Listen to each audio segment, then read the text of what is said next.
सुभाष चंद्र बोस एक प्रमुख स्वतंत्रता सेनानी और राष्ट्रवादी थे। Subhash Chandra Bose was a prominent freedom fighter and nationalist. उनमें देशभक्ति कूट कूट कर भरी थी। He was filled with patriotism to the brim. उनका जन्म उड़ीसा के कटक में 18 जनवरी 1897 को हुआ था। He was born on 18 January 1897 at Cuttack in Odisha. उनको अपनी राजनीतिक सूझबूझ और सेना के ज्ञान के बारे में जाना जाता है। He was known for his political acumen, सूझबूझ, एक्यूमेन एंड मिलिट्री नॉलेज। 1942 में आजाद हिंद फोर्स के कार्यकर्ताओं द्वारा उन्हें नेताजी का खिताब दिया गया। He was given the title of Netaji by the soldiers of Azad Hind force in 1942।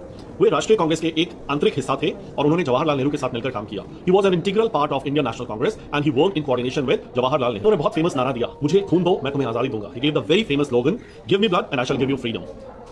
सविनय अवज्ञा आंदोलन के लिए उन्हें जेल में डाला गया। He was imprison for the civil disobedience movement. 18 अगस्त 1945 को एक प्लेन दुर्घटना में ताइवान में उनका देहांत हुआ। He died in a plane crash in Taiwan on 18 August 1945।